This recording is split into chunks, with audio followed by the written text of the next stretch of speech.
Bismillah ar-Rahman ar-Rahim, wassalatu wassalam ala ashrafil mursalin. Donc, Qaada Science revient pour cette semaine. Et donc, cette semaine, nous avons l'honneur d'accueillir notre cher professeur Samcheddine Chitour, professeur émérite à l'école polytechnique d'Alger, qui a été un des pionniers de l'introduction donc de la science autour du gaz, et aussi qui a été enseignant dans plusieurs universités à l'étranger, et une grande expérience dans le domaine donc de la science de façon générale, puisqu'il a traité de plusieurs sujets de la science, en plus donc des hydrocarbures, donc tout ce qui est de la philosophie, de l'histoire, et aussi c'était un grand vulgarisateur de la science. Alors donc aujourd'hui, je pense que le professeur Chitour va nous parler de quelque chose de très important aujourd'hui, puisque nous sommes en pleine crise sanitaire et que cette crise sanitaire nous interpelle tous sur le rôle de la science. Donc cette Qaada Science est justement ces grands défis de l'humanité et ces grands problèmes de l'humanité et comment la science peut résoudre ces problèmes-là. Je pense que nous allons faire ensemble un périple à travers l'histoire, à travers le temps, je dirais, mais à travers le temps, mais avec la science qui va nous raconter cette histoire dans le temps. Comment que la science, je pense, comment que la science va intervenir et a intervenu pendant toute cette histoire de l'humanité. Et que la science est quelque chose d'important dans l'évolution de l'humanité et dans le développement de l'humanité. Sans plus tarder, professeur, je vous donne la parole pour nous emmener dans ce fabuleux voyage à travers l'histoire de la science et de l'humanité. Merci professeur, c'est toujours avec plaisir que je vous écoute, surtout que vous faites en quelque sorte l'apologie de ma petite personne. Ceci étant dit, Sahaftorkom, Saharamdankom.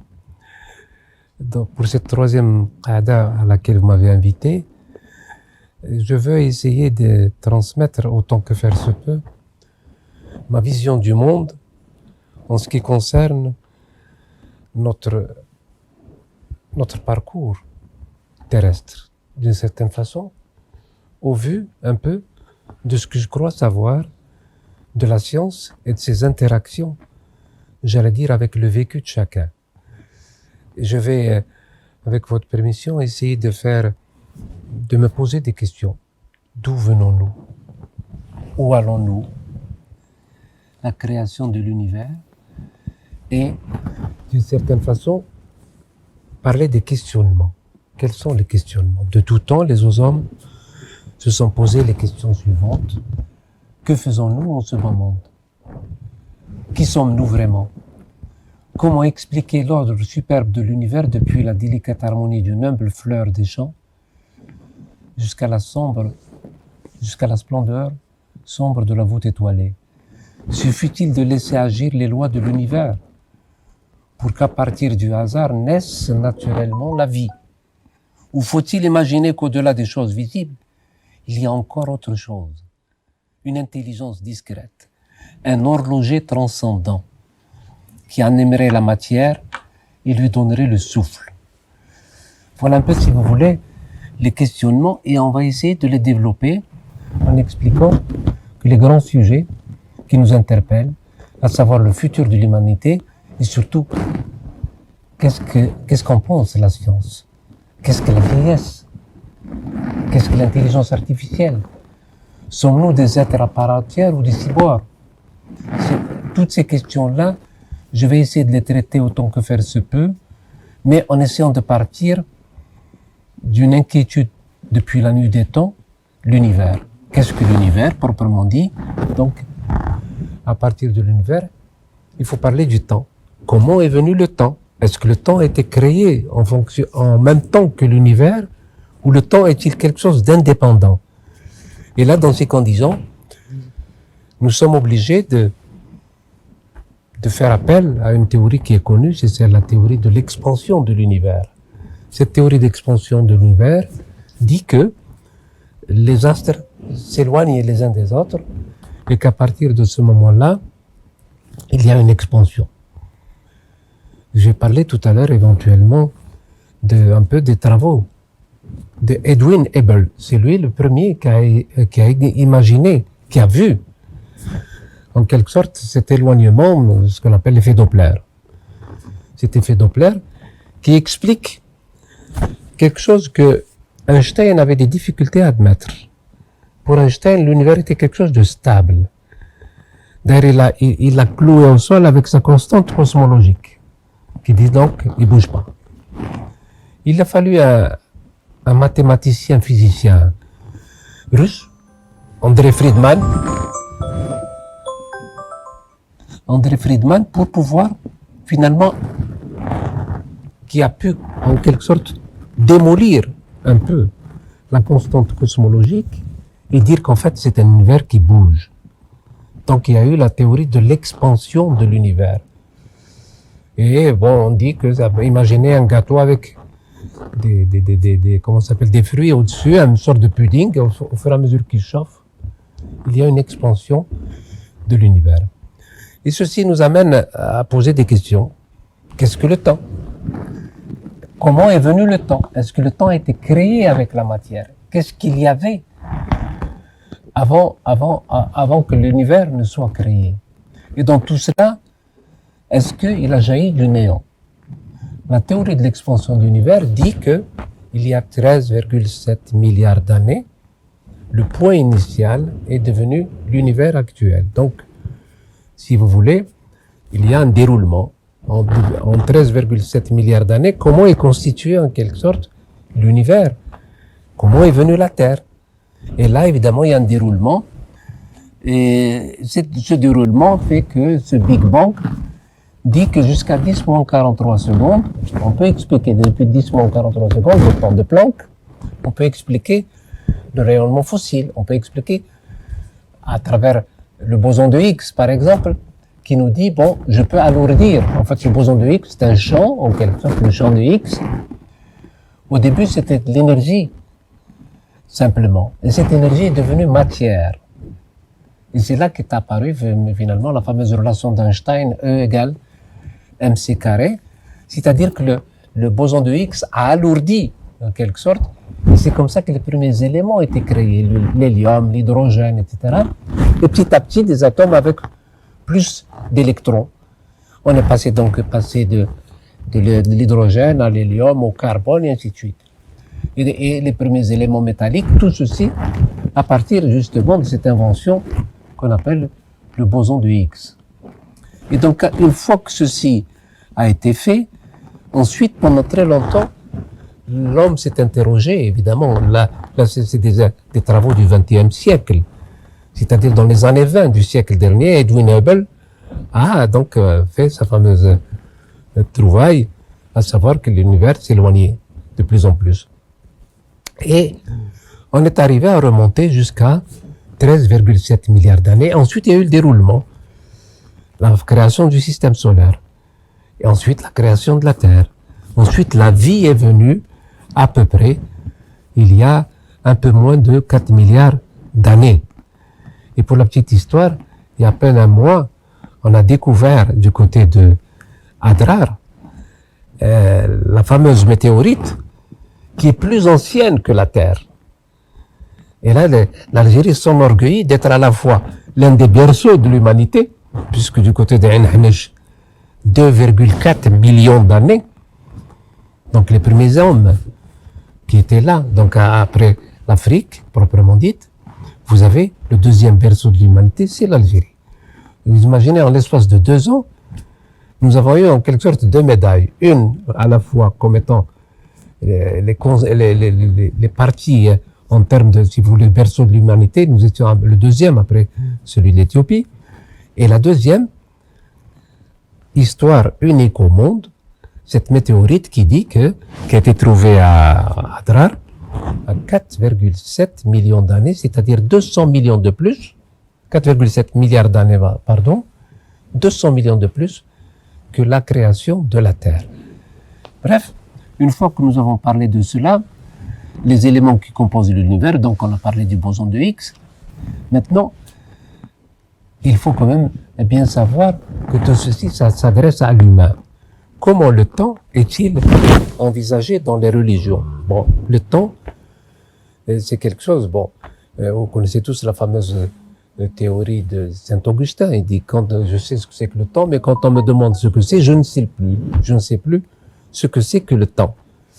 Le temps, c'est ce que, bon, le temps, c'est ce qui, il y a plusieurs explications possibles, mais dans tous les cas, c'est quelque chose quand même de, le temps est fléché. On dit que le temps est fléché, c'est-à-dire que l'entropie, le degré de désordre augmente toujours. Nous le voyons à travers notre personnalité propre. Nous commençons à avoir des rides. Comment on dit, de certaine façon, nous vieillissons. Nous vieillissons, et ça, c'est une mesure du temps. On est dans le temps. On ne peut pas imaginer le temps en étant hors du temps, proprement dit. Le temps est inexorable. Il est fléché, il nous entraîne. Une bonne vie, c'est de maîtriser son entropie, c'est-à-dire son degré de désordre. Ceux qui meurent jeunes, c'est que l'entropie est immense pour un temps très court. Et des gens qui ils arrivent à maîtriser leur entropie vivent le plus longtemps possible. Mais la fin est inéluctable. Bon. D'une certaine façon, le temps est vu différemment selon qu'on est dans les religions hindoues, dans les religions, dans la Bible proprement dit, on parle du dans la Genèse, le tohu bohu, et l'islam il donne une autre explication, il parle d'étapes, marahil, c'est-à-dire, on dit le jour n'a pas la même signification que dans la Bible, on parle de périodes. Dans la sourate 70, par exemple, les darajat, les versets 4, les anges monteront vers lui, en un jour dont la durée est de 50 000 ans. C'est-à-dire, ce n'est pas une durée fixe proprement dit, il fixe des périodes. Ce n'est pas des jours au sens de la Bible, le premier jour, deuxième jour, troisième jour, etc. En fait, c'est des périodes très longues dans la destinée, et ce n'est pas la vocation de la religion d'aller dans le détail. C'est au niveau, si vous voulez, des grandes idées proprement dites. Ceci étant dit, la grande question, est-ce que l'univers a été créé par hasard? Après une évolution de 13,7 milliards d'années, il y a un gros problème. Il y a 20 constantes qui règlent la formation de l'univers. Ces 20 constantes, tenez-vous bien, elles sont précises à la centième décimale. Ça veut dire, imaginez par exemple que l'une des constantes ne soit pas précise. Il est possible que la Terre, si vous voulez, qu'il n'y ait pas la possibilité de pouvoir agréger les molécules. Si la force magnétique, si la force de gravitation, n'était pas assez puissante pour tout juste ce qu'il faut, ni plus ni moins. Et avec ça, vous ne pouvez pas, d'une certaine façon, créer. Et il y a de cette façon, les 20 constantes de l'univers font que, j'allais dire qu'il y a quelque chose qui fait qu'on ne peut pas être précis. Et c'est constante qu'on retrouve tout le temps. C'est-à-dire, j'allais dire, quel que soit le référentiel que vous utilisez, les constantes sont toujours là. D'ailleurs, bon, on est en droit de s'interroger sur un verset du Coran. Il y a dans la création des cieux et de la terre et dans l'alternance de la nuit et du jour, pour des gens doués d'intelligence, qui debout, assis ou couchés, ne cessent d'invoquer Dieu. La meilleure, et là je vous cite la fin du verset, ce n'est pas en vain que tu as créé tout cela. Ça, c'est très important. Ça veut dire que il n'y a pas de hasard, proprement dit. Gloire à toi, préserve-nous du châtiment de l'enfer. C'est la sourate Al-Imran, versets 190 et 191. Quelque part, je veux dire que il y a, je vais en parler par la suite, la nécessité d'une cohérence d'ensemble. Et cette cohérence d'ensemble nous est donnée par ce qu'on appelle l'horloger transcendant. l'horloger transcendant, c'est-à-dire quelqu'un qui est au-dessus et qui veille, en quelque sorte, à ce que tout se passe. Qu'on puisse avoir les 15-20 degrés sur Terre. C'est pas évident. Avec tout ce qui se passe, regardez simplement. Quand l'homme a essayé de jouer à l'apprenti sorcier, nous avons les changements climatiques. Nous sommes en train de perturber un ordre naturel. Souvenez-vous, l'homme peut disparaître, mais la Terre ne disparaîtra pas. Ce qui veut dire que nous sommes en train d'agresser, en quelque sorte, la Terre, et par conséquent, avoir cette folie d'entreprise de croire que nous sommes des dieux. Il y a un certain nombre de choses, la Terre a été réglée tout juste ce qu'il faut, ni trop chaude, ni trop froide. Le fameux astrophysicien d'origine chinoise qui a dit la précision de ces constantes, c'est comme si vous voulez tirer sur une cible qui est à l'autre bout de l'univers sur 1 mètre carré. Imaginez à l'autre bout de l'univers une cible que vous pouvez atteindre avec une précision telle que vous allez dans la cible. Ça veut dire quoi? Ça veut dire qu'il y a quelque chose qui interpelle. Je ne suis pas là pour faire du prosélytisme, mais je m'interroge en tant que physicien sur un peu ces questions-là qui font que la science est en train de conforter, en fait, l'idée qu'il y a une transcendance. Mais ça ne veut pas dire qu'elle le fait pour le faire. Elle le fait, elle avance la science, elle n'a pas d'état d'âme. Et surtout, la grande chose sur laquelle je veux attirer votre attention, il ne faut pas aller vers le concordisme, dire oui, c'est prévu dans le Coran, c'est prévu dans la Bible. Parce que la science, elle a tendance, elle a vocation à évoluer. Donc elle a vocation à se déjuger. Qu'est-ce qui se passerait si vous dites, voilà, je suis indexé sur la science, et voilà ce que tout est dit dans le Coran? Non. Le concordisme, c'est cela. C'est-à-dire, trouver à tout prix une concordance. Imaginez maintenant, par exemple, le pape Jean-Paul II, à l'époque, il voulait pas admettre le Big Bang. Il voulait pas admettre le Big Bang. Ensuite, il a dit, c'est une hypothèse tout à fait recevable. Et actuellement, nous sommes en train, il y a la théorie du multivers. Nous sommes en train de passer à un autre fichier. Ce n'est plus l'univers, mais un multivers, proprement dit. Donc la science est en train d'évoluer, et c'est un faux pari que d'essayer de coller à la science en essayant de trouver des identités. C'est deux choses parallèles. La science est là pour nous expliquer l'univers. Nous devons aller le plus loin possible dans le savoir, sans pour autant trouver, voilà. Qui a donné l'ordre au boson de Gibbs tout à l'heure dont je parlais, boson de Higgs, pardon, d'alourdir les atomes? Quelque chose. Ce fameux boson de Higgs, qui veut le champ de Higgs, et qui permet la création des atomes ensuite pour arriver à la matière, à la molécule, et qui c'est qui a donné? Là, c'est l'une des questions qui est en train de se poser. Comment se fait-il que ce boson de Higgs alourdisse les atomes et puisse créer en quelque sorte de proche en proche la matière? Alors, toutes ces constantes, justement, la gravitation, le temps de Planck, la masse de l'électron, tout ceci est gravé dans le marbre. On les appelle les constantes physiques. Comment se fait-il qu'elles soient tout juste ce qu'il faut pour que tout marche? Parce que souvenez-vous, il suffit qu'une constante ne fonctionne pas pour que tout le reste ne fonctionne pas. Bref, voilà donc, si vous voulez, ma conception un peu, mes interrogations concernant l'univers. Il y a le Big Bang, il y a ce que disent les récits, et il y a la foi. C'est trois choses différentes. Maintenant, qu'est-ce qu'il faut qu'on retienne de tout cela? Einstein disait, Dieu ne joue pas au dé. C'est-à-dire, on a parlé, quand Schrödinger est venu lui poser sa fameuse équation, il parlait de probabilité. Probabilité, c'est-à-dire qu'il y a la probabilité pour que l'électron soit là, etc. Et Heisenberg est allé plus loin, ce fameux principe d'incertitude, où il disait on ne peut pas prévoir à la fois la masse et la vitesse.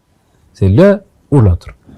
Einstein, qui est de l'ancienne école, disait non, tout doit être en quelque sorte carré, alors que les nouveaux physiciens, qui ont en quelque sorte essayé de brouiller les cartes d'Einstein, c'était la jeune garde, Schrödinger, Dirac, ont tous dit, ce n'est plus l'univers figé, la fameuse constante cosmologique, c'est là que les équations de Friedman ont essayé de dire que l'univers bouge.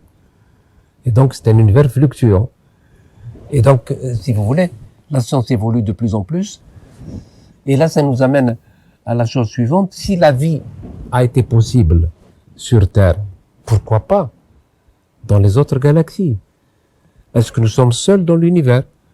Il y a des textes dans la Bible qu'on parle, évidemment, de civilisation extraterrestre. Mais, pour le moment, il y a le fameux programme de Carl Sagan, le programme SETI, où il dit, nous allons envoyer des signaux et nous allons attendre le retour. Le programme SETI. SETI, ils se sont basés sur la fameuse équation qui est connue, la fameuse équation de l'équation de Drake, qui dit qu'il est impossible qu'on soit seul dans l'univers. C'est-à-dire que la probabilité pour qu'on soit pas seul n'est pas nulle. N'est pas nulle. On continue encore, on vient après une semaine de trouver un signal intelligent de Vénus. Un signal intelligent, c'est pas un signal de bruit de fond, etc. Un signal intelligent. Mais là aussi, c'est un autre débat, ce qui veut dire que globalement, tout est ouvert, tout est open. Et donc, indexer sa foi à un moment de la science, c'est dangereux. Il faut être en dehors de la science, proprement dit. Suivre ce qui se passe dans la science, proprement dit. Avoir une veille scientifique. Et faire en sorte qu'on puisse pouvoir accueillir les avancées positives de la science. Mais, je suis de ceux qui disent, attention, il y a quand même les avancées négatives de la science. Alors, je vais en parler rapidement. En parlant d'abord les grands questionnements ici, c'est que voilà un peu actuellement où nous sommes. Nous sommes en 2021, la Terre, les humains sont ballottés par un certain nombre de problèmes matériels. La dimension humaine de l'homme fait que il se fait la guerre. Il a des problèmes pour l'énergie. Pourquoi il a des problèmes pour l'énergie? Parce que la boulimie énergétique fait que l'énergie est sur le déclin. L'énergie classique est sur le déclin. Qu'il n'y a pas d'eau. Qu'il y a un problème pour les matières premières. Que l'environnement a été laminé. Les changements climatiques. Les conflits. Et l'avènement du coronavirus qui est en train de tout changer en quelque sorte. Même il est en train souvenez-vous, de déconstruire l'humanité telle que nous l'avons connue il y a 10 000 ans. Il y a une déconstruction qui est en train de se faire. Les gens parlent de le monde après le corona. Moi, je dis que c'est le monde avec le corona. Nous allons vivre avec. C'est toute une problématique qui est totalement différente. Nous devons réétalonner nos valeurs au réel. Beaucoup de gens étaient perturbés par le corona. Et je suis du nombre. Voilà. Alors l'homme contre la nature, si vous consommez beaucoup d'énergie, sans retenue, une boulimie, sans garde-fou proprement dit, d'une certaine façon, l'homme en 2 siècles a brûlé ce que la nature a mis 300 millions d'années. 2 siècles. Ça a commencé à la fin du XVIIIe siècle. 2 siècles, nous avons tout cramé. 500 milliards de tonnes de pétrole, qui nous ont donné 1500 milliards de tonnes de CO2 qui stationnent pendant 120 ans dans l'atmosphère. Voilà un peu le cadeau de la civilisation. Et quand je dis la civilisation, je parle surtout de la civilisation des pays industrialisés occidentaux. Vous allez voir tout à l'heure, l'Afrique pollue pour 3%. Il y a 1 milliard d'individus, 3%. Les pays occidentalisés, 800 millions, 50% de pollution. Et on demande à l'Afrique de faire des efforts. dans les changements climatiques, de consommer moins. Il n'y a rien à consommer. Souvenez-vous, un plein de 4x4 aux États-Unis avec du maïs peut nourrir un Sahélien pendant une année. Un Sahélien pendant une année. Voilà donc ce que je viens de dire, 3%, 1 milliard d'habitants, l'humanité confrontée à un environnement jusque-là inconnu. Il y a donc, si vous voulez, un problème. Et ce problème est dû au fait que la température ne fait qu'augmenter, du fait que les pays industrialisés, ils sont à 20 tonnes. 20 tonnes de CO2 aux États-Unis. Et vous avez évidemment l'injustice dans le monde, la voilà. 600 millions de personnes en Afrique n'ont pas d'électricité. Et là, c'est là, quand je dis l'injustice dans le monde, ce sont en fait des humains qui ont vocation à avoir en principe une vie digne. Mais là, vous voyez que tout ça, pourquoi je fais ça? Ça a l'air d'être un peu hors champ, comme on dit, mais c'est pour expliquer un peu ce qui se passe actuellement dans le monde. Cette injustice climatique, cette injustice dans l'énergie, cette injustice alimentaire, c'est un peu le résultat de notre civilisation actuelle. Est-ce que nous ne sommes que cela? Est-ce que l'homme n'est que cela? Ou est-il autre chose? Pour enfoncer encore le clou, nous vivons comme si on avait 1,2, 1,3 planètes à notre disposition. Ce qui veut dire que la planète, elle est en surcharge. Elle est surexploitée. Les Américains ont inventé un terme qui s'appelle l'Overshoot Day, le jour du dépassement. C'est-à-dire que la nature vous donne un viatique pour une année. Mais vous le terminez chaque fois 10 jours en avance. Cette année, nous sommes à début août. Et encore, nous avons eu un sursis avec le Covid. Du fait qu'il n'y a pas d'avion qui tourne, du fait, bref, nous avons regagné 10 jours. En tout état de cause, normalement, le viatique de la Terre, c'est pour l'année. Actuellement, on est en août, ce qui veut dire qu'on a mis 8 mois pour consommer ce que la Terre nous a donné pour une année. Ce qui veut dire que nous vivons à crédit. Et si nous devons vivre à l'américaine, c'est 5 planètes. Si nous devons vivre à la sahélienne, c'est 0,2 planètes. Voilà donc, et pour pouvoir essayer de continuer à tricher, on invente la géo-ingénierie. C'est-à-dire qu'on essaie d'influencer le climat. L'exemple le plus connu, c'est les Jeux Olympiques de Pékin. Le gouvernement chinois a promis 15 jours de soleil. Et il les a eu comment? Il a ensemencé avec de l'iode, de cristaux d'iode, tous les nuages qu'il y avait au-dessus. Il a demandé aux usines de fermer. Et pendant 15 jours, il y avait le soleil à Pékin pour les Jeux Olympiques. Cette géo-ingénierie, c'est en fait, c'est ce que j'allais dire, c'est un mythe prométhéen, ça existe depuis le temps. C'est-à-dire que je peux arracher le feu ou Dieu. Et donc, dans ces conditions, la Terre qui a connu 5 extinctions, et on y revient, 5 extinctions, la dernière en date, c'est celle des dinosaures, il y a 65 millions d'années, nous sommes sur le chemin de la 6e extinction, parce que les abeilles disparaissent. Vous avez énormément d'espèces qui sont en voie de disparition. Et Einstein dit que si les abeilles disparaissent, l'homme ne tardera pas à disparaître. Parce que c'est elle qui passe de fleur en fleur, etc. Et là, vous voyez donc un peu, pour vous dire un peu que nous sommes, je ne veux pas dire en difficulté, mais il y a un gros problème. L'homme n'est pas sage. Il utilise ce que donne la nature, d'abord par le droit de la force, pas de la force du droit, par le droit de la force. Et donc dans ces conditions, il est toujours en compétition avec son voisin. Ce qui veut dire que la Terre aura des problèmes. Alors, comment éviter le chaos climatique? Il y a des solutions et il se trouve que je m'occupe un peu du renouvelable. Si on continue comme ça, nous aurons les 6 degrés en 2030, en 2100, pardon, et nous sommes sur le chemin des 2,5 degrés. Alors actuellement, un peu partout dans le monde, on essaye de freiner à mort pour arriver à la neutralité carbone en 2050. Bon, si on devait utiliser les énergies renouvelables, il y a tout ce qu'il faut. Avec le soleil, l'énergie par le soleil peut être utilisée 4 fois tout ce qu'on utilise, nous, sur Terre. Le soleil peut donner 4 fois plus d'énergie. Il en est ainsi pour la géothermie, pour le vent, etc. Donc, il y a des solutions. C'est des solutions évidemment coûteuses, parce que on va vers la solution de facilité. Mais maintenant, ça nous pend au nez, on va y arriver. L'Europe dit 2030, 50% d'énergie renouvelable.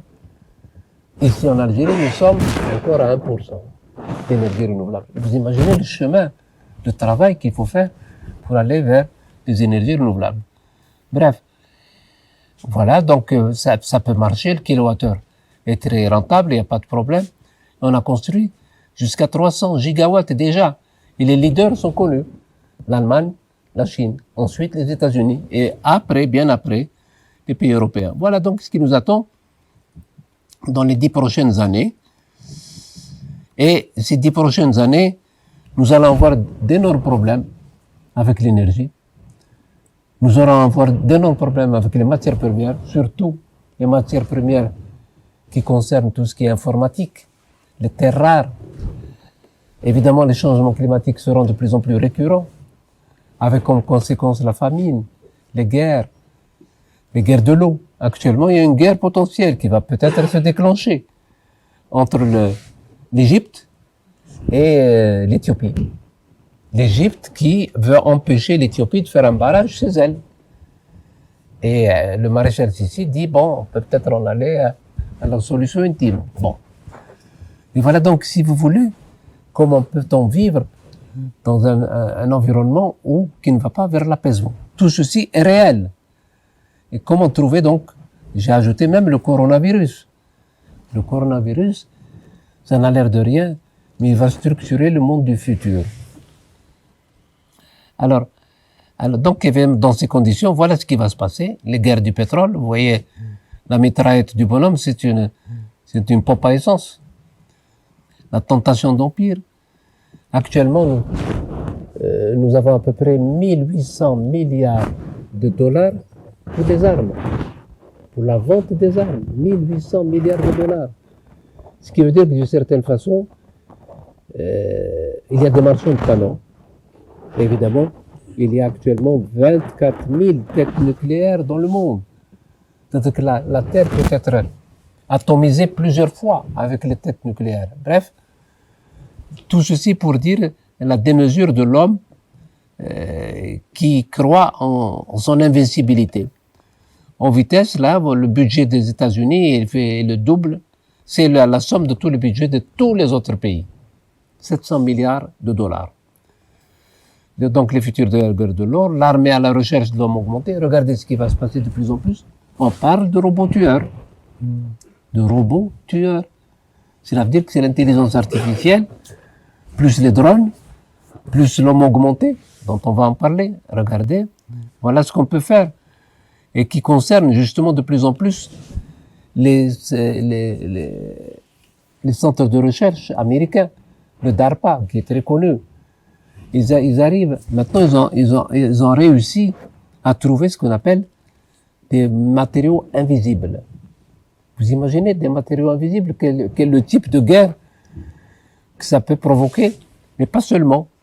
Vous avez des scarabées espions, des petites choses là qui sont en train de vendre actuellement, des scarabées avec des micro-caméras.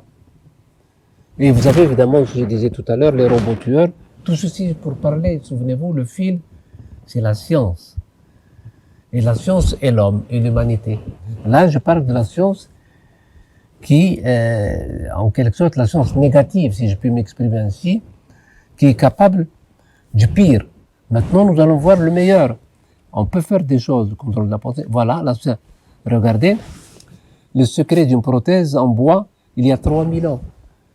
C'est-à-dire que déjà, il y a 3000 ans, les Égyptiens commençaient à réparer l'individu. Quand un bonhomme commence à être malade, à vieillir, etc., on le répare. Donc il y a l'homme réparé. Mais actuellement, nous allons à ce qu'on appelle l'homme augmenté. C'est-à-dire, on lui donne des performances supérieures à celles de l'homme normal. Là, je parle d'une prothèse qu'on a trouvée dans une tombe. Dans une tombe en Égypte. On voit que l'un des orteils a été remplacé. C'est-à-dire que déjà, on commençait, il y a 3000 ans, la science égyptienne avait la possibilité de pouvoir réparer l'individu. Bien. Là, c'est une lentille bionique. Ça vous permet de pouvoir voir, vous la mettez à l'œil, vous voyez celui qui vous parle. C'est-à-dire que c'est des diodes lumineuses sur une lentille de contact. Il est possible d'ajouter des images virtuelles par-dessus le champ de vision, ce qu'on appelle la réalité augmentée. Bien. Dans le même ordre, toujours des sciences positives, une nouvelle invention, un coton comestible. Ça, si vous voulez, il y a quand même, si vous voulez, des avancées positives de la science qu'il faut, en quelque sorte, témoigner. Dans le même ordre, la viande en éprouvette. Bon, le steak, il fait $200 000, mais on arrive quand même à faire un steak, c'est-à-dire régler le problème de la famine. Par des choses de ce type-là, repousser les dents. Ça pourrait se faire. La pâte réparatrice des os, ça, c'est une invention majeure aux États-Unis. Quand il y a une fracture, il n'y a plus de trucs de plâtre, etc. Ils mettent une sorte de pâte. Et cette pâte-là recrée le tissu. Recrée le tissu proprement dit. Ça, c'est des avancées très positives pour l'homme, pour rendre confortable en quelque sorte sa vie. Mais, je vous ai dit tout à l'heure, il y a évidemment les avancées négatives. Un tétraplégique qui arrive à fonctionner par l'injection de cellules souches. Ça aussi, si vous imaginez. Mais évidemment, il y a le revers de la médaille. L'homme réparé, l'homme augmenté. Ils arrivent maintenant à faire des peaux artificielles qui ont aussi le toucher. C'est-à-dire qu'ils arrivent de cette façon-là, avec des techniques d'ingénierie génétique, de programmer des neurones pour qu'ils puissent, en quelque sorte, transmettre un signal. Ce qui fait que c'est une main artificielle, mais c'est comme si elle était une main naturelle. C'est-à-dire, vous avez toute la perception de chaleur, par exemple, du toucher, qu'a un individu normal. Évidemment, ce sont des choses, en quelque sorte, à saluer. Même votre prothèse, vous pouvez la contrôler par la pensée. C'est-à-dire qu'ils arrivent à mettre un peu des systèmes d'électrodes qui vous permettent de pouvoir faire cette chose. Ça n'a l'air de rien. Mais vous imaginez ce que c'est comme travail pour pouvoir faire ouvrir, bouger, etc. Et là, maintenant, avec l'intelligence artificielle, avec la biotechnologie, en fait, c'est la biotechnologie, on arrive avec des programmes élaborés, des algorithmes élaborés, on arrive à des prouesses de ce type-là. Voilà le futur bloc opératoire. C'est un futur où il y a en fait que des chirurgiens, j'allais dire, qui sont en quelque sorte des robots pour la plupart. Maintenant, on arrive au grand problème de l'intelligence artificielle. Là, c'est un grand problème. Il y a d'énormes prouesses, des NBIC, ces fameux NBIC, mais il y a quand même le revers de la médaille, c'est-à-dire il y a les choses négatives. On sait que, par exemple, cette fameuse courbe-là, qui dit qu'en 2040, l'intelligence artificielle va dépasser l'intelligence humaine. Actuellement, elle est à la taille d'un rat. L'intelligence humaine, l'intelligence artificielle a les performances d'un cerveau d'un rat. Maintenant, on pense dépasser l'intelligence humaine. Et qu'est-ce qui va se passer si l'intelligence artificielle dépasse l'intelligence humaine? Parce qu'il y a évidemment un problème de programmation. C'est-à-dire, on a peur de ce qu'on appelle que l'intelligence humaine échappe, c'est-à-dire que se reprogramme elle-même. En se reprogrammant elle-même, elle devient quelque part indépendante. Ce qui n'est pas le cas actuellement. On arrive toujours à maîtriser. Donc, il y a ceux qui sont pour et ceux qui sont contre. Voilà les fameuses entreprises qui travaillent dans ce domaine, ces fameux GAFA qui ont moins de 20 ans. Et donc, les sciences cognitives, la nanotechnologie, la biotechnologie, l'informatique, c'est ce que nous allons vivre actuellement. C'est pour cela qu'à Sidi Abdallah, il faut absolument placer de la nanotechnologie, de l'informatique, de la biotechnologie et évidemment les sciences cognitives pour essayer de voir un peu ce qui se passe ailleurs. Il faut que notre science soit en phase avec ce qui se passe ailleurs. Et il faut saluer le fait que l'intelligence artificielle puisse pouvoir démarrer, Inch'Allah, l'année prochaine. Alors, l'économie de la connaissance. Voilà les GAFAM qui vendent de l'immatériel et elles arrivent à générer des bénéfices extraordinaires. Par exemple, prenez Facebook, 40 milliards, Microsoft, 90, Google, 110 milliards, Amazon, 177 milliards et Apple, naturellement, 230 milliards. Alors, la biologie sans éthique. Tout a commencé, il y a 40 ans de cela, par un tribunal en Californie. Un juge a permis à quelqu'un qui a posé le problème, il a dit, est-ce que je peux breveter le vivant? Ce qu'on appelle l'histoire, l'affaire Chatabarsky, qui a un brevet d'une espèce vivante, ce qui est normalement interdit. Eh bien, pour la première fois aux États-Unis, ils ont en quelque sorte ouvert la boîte de Pandore. Ce qui veut dire que maintenant, vous pouvez breveter des espèces, à la limite des chimères. Par exemple, vous créez une nouvelle espèce, vous pouvez, en quelque sorte, la breveter. Elle vous appartient. Et là, c'était un truc majeur. Malheureusement, il est passé inaperçu, mais on en voit tous les jours, en quelque sorte, les conséquences. Nous avons parlé du fameux séquençage, là, si vous vous souvenez, nous avons dit que le séquençage de 3 millions de dollars, maintenant il touche, vous pouvez l'avoir à 100 dollars, il est même descendu. À 100 dollars, vous avez votre génome. Mais comme vous le dites, vous l'avez dit une fois, c'est 100 dollars, mais l'explication, c'est plus cher. Quand vous demandez, en quelque sorte, à ce qu'on vous explique de quoi il s'agit, vous payez plus que 100 dollars proprement dit. Ça veut dire quoi? Ça veut dire que maintenant, le gros problème de la biologie maintenant, c'est que l'individu n'a plus rien à cacher. N'a plus rien à cacher du fait que maintenant, on arrive à fabriquer un bébé. Il y a aux États-Unis des banques, vous choisissez en quelque sorte ce que vous voulez.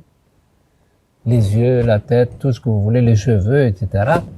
Il y a un tripatouillage, si je peux m'exprimer ainsi, des gènes, proprement dit, et ils arrivent de cette façon-là à créer, voilà, par exemple, des singes clonés génétiquement. Et dans ce cadre-là, nous avons un grand problème, l'humanité a un grand problème. La Chine n'a pas de barrière éthique, comme nous le faisons à peu près en Europe ou ailleurs. Le fait qu'il n'y ait pas de barrière éthique, c'est-à-dire qu'elle peut tout faire.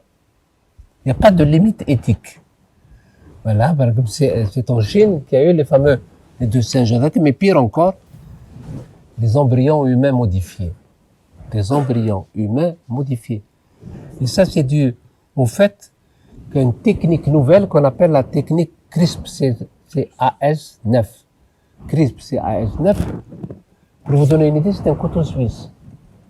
Vous pouvez tout faire avec. Vous coupez, vous remettez à l'endroit, à l'envers, etc. Et vous créez un nouveau génome, un nouveau ADN. Et là, il y a à peine 4 mois, 2 prix Nobel, Jennifer Doudna et Émilie Charpentier, l'une est française, l'autre américaine. C'est elle qui avait mis au point ces ciseaux moléculaires, capables évidemment du meilleur comme du pire. Le meilleur, c'est un peu soigner toutes les anomalies, par exemple des maladies orphelines, etc. Mais l'utilisation qui a été faite par ce biologiste chinois, c'est d'aller créer. Il a créé. Bon, évidemment, il a été arrêté, puisqu'il a créé 2 jumelles qui avaient un gène qui était porteur d'une maladie. Donc il leur a refait le génome proprement dit. Elles sont nées, évidemment, il y a une levée de bouclier un peu partout dans le monde. La Chine a un peu reculé. Mais il me semble qu'il n'y a pas assez de garde-fous. C'est-à-dire qu'actuellement, tous les biologistes du monde disent attention, il faut qu'il y ait un moratoire éthique, notamment Jennifer Doudna, l'américaine, qui dit attention, on va trop loin, on va trop loin. Voilà, le trop loin, c'est celui-là. Le chirurgien italien, il y a 4 ans, il change les têtes des gens. Il l'a fait avec les chiens. Regardez, le chien, il a 2 têtes. Il a 2 têtes qui fonctionnent. Ça veut dire quoi? Il a fait le raccordement des neurones avec le polyéthylène glycol, PEG. Aussi simple que cela. Et pour lui, c'est l'avenir. Parce que vous pouvez avoir un corps malade, mais un esprit qui tourne toujours. Et bon, il prend l'exemple, quelqu'un jeune meurt, son corps est toujours valide. On peut éventuellement faire ce type d'anomalie. Alors, qu'est-ce que c'est que l'identité ensuite? Vous voyez un peu ce type de problème. Bon, et comme on l'a bloqué en Italie, il est parti en Chine. Maintenant, il travaille en Chine.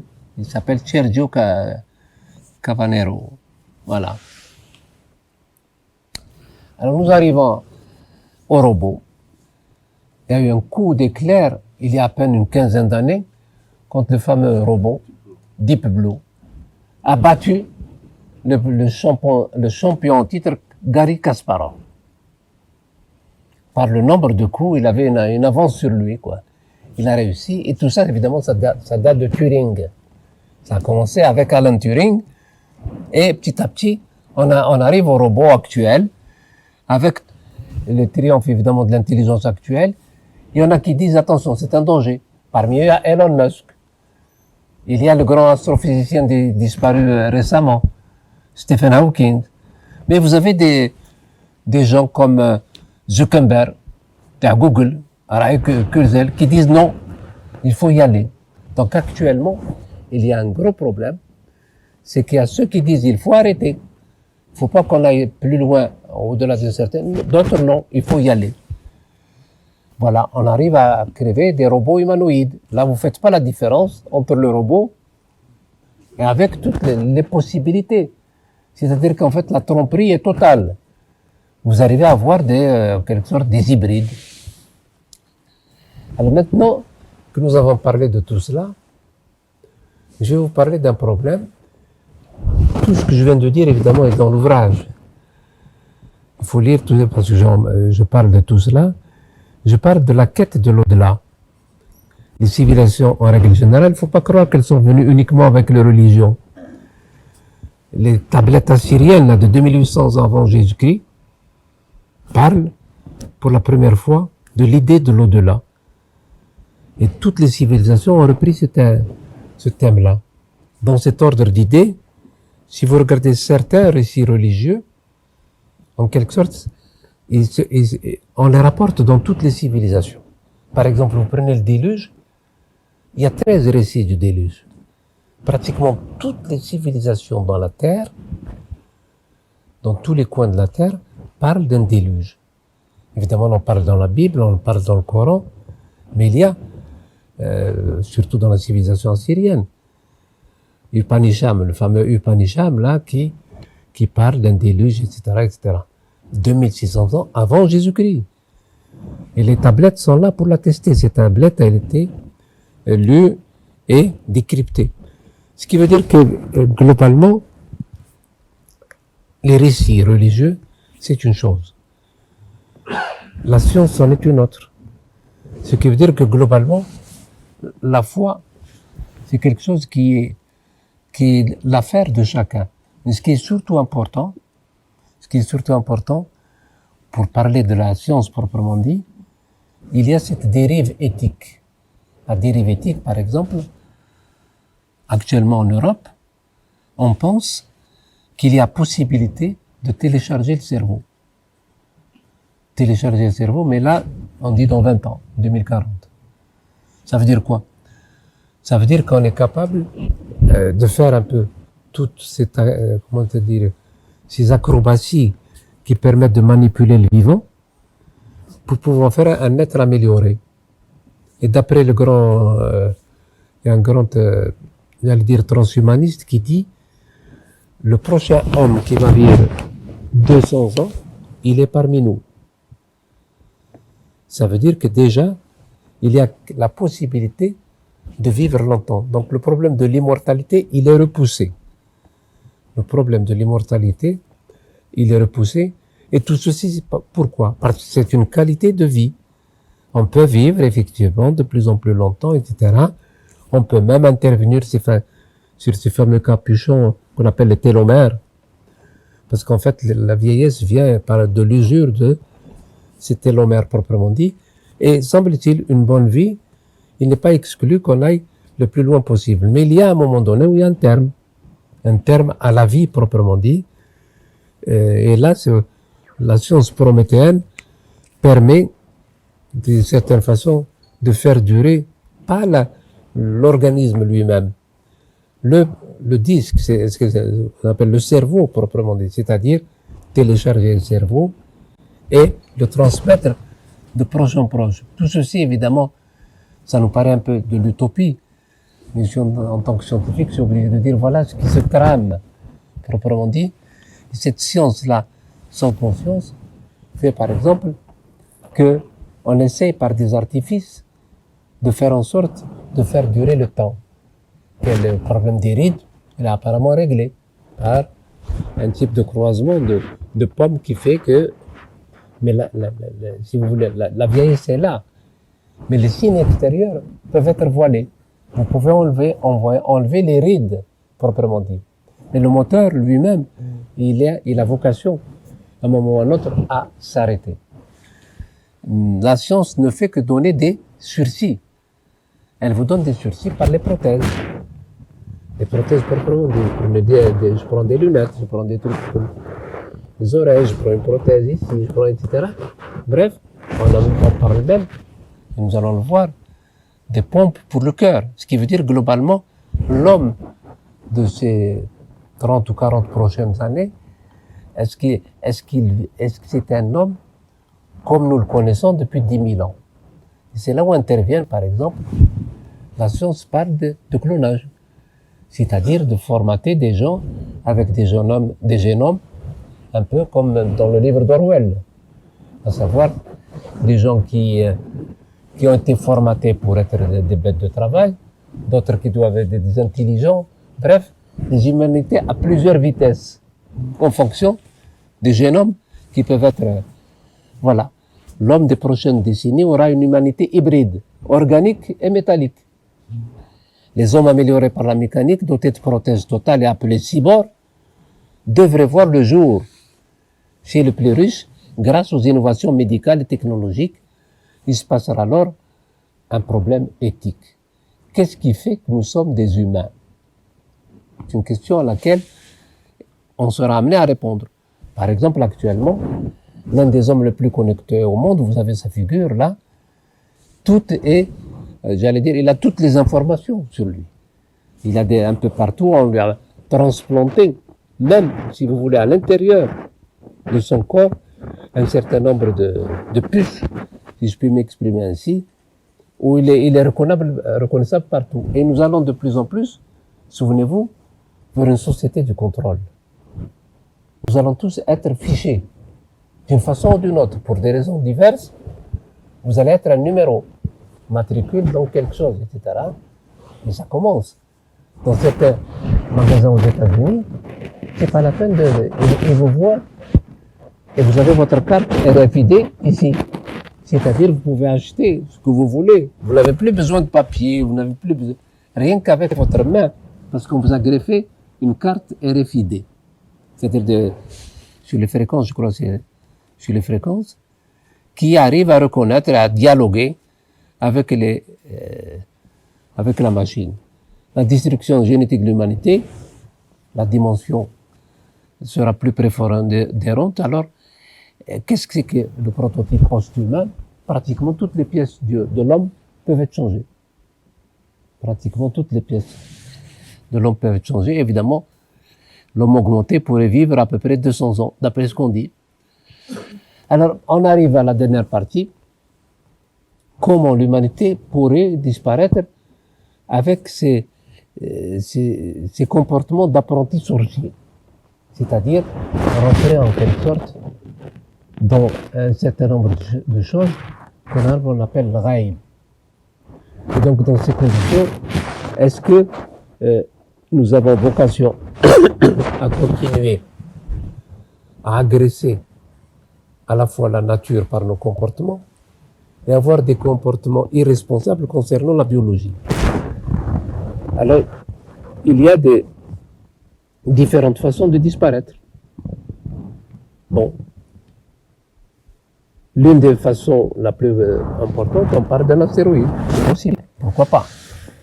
Mais il n'y a pas que ça. Mais la 6e extinction est en marche. Nous sommes en train, en quelque sorte, de scier la branche sur laquelle on est assis.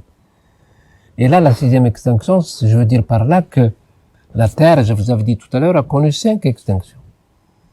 Une de plus ou une de moins, la Terre, bon. Mais maintenant, qu'est-ce qu'il faut faire pour ramener un peu de sagesse dans ce monde proprement dit? Quelles sont les limites auxquelles nous devons en quelque sorte obéir pour ne pas aller vers l'irréversible? Voilà. Vous voyez donc la destinée humaine, vous arrivez au bord à la fin. Et donc il est possible qu'il y ait ce qu'on appelle un collapsus, que la civilisation puisse pouvoir, à un moment ou à un autre, être dans un déclin brutal. Et d'aucuns disent que le coronavirus, c'est-à-dire le Covid-19, c'est une déconstruction brutale du monde ancien. Nous devons réinventer une nouvelle façon au monde, dans nos rapports aux autres, dans notre façon de revoir fondamentalement les us et les coutumes. Nous n'avons pas encore fait le tour de ce qui nous attend. Ce sera d'autant plus difficile si on continue à s'accrocher, à vouloir à tout prix faire revivre le passé. Et là, l'humanité a un problème très important. Et je le vois par exemple dans les actualités. On vous dit, bon, le monde post-Covid. Le monde post-Covid, c'est un monde avec le Covid. Et les gens n'ont pas compris ça. C'est-à-dire qu'ils pensent que ça va s'arrêter. Vous n'avez qu'à voir, par exemple, la floraison des variants. Maintenant, il y a des variants à tous les coins de rue, quoi. Ce qui veut dire que d'une certaine façon, on n'a pas encore trouvé, sans pour autant être naïf ou tout du moins donner l'impression que je crois en quelque sorte d'une façon naïve, d'aucuns parlent de malédiction. De malédiction, je me dois de le dire. Bon, en tant que scientifique, ça n'a pas de sens. La malédiction proprement dite, mais on dit qu'il y avait Daoud Char, Blen Arabi. C'était des problèmes de ce type-là parce que certaines fois les situations sont intenables.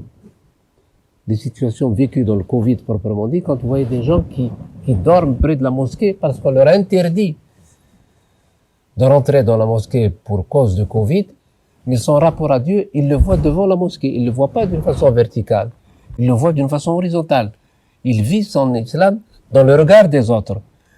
C'est pas une vision en quelque sorte verticale. Et donc, dans ces conditions, les gens sont un peu traumatisés. Ils sont perdus. Ils ont perdu le repère.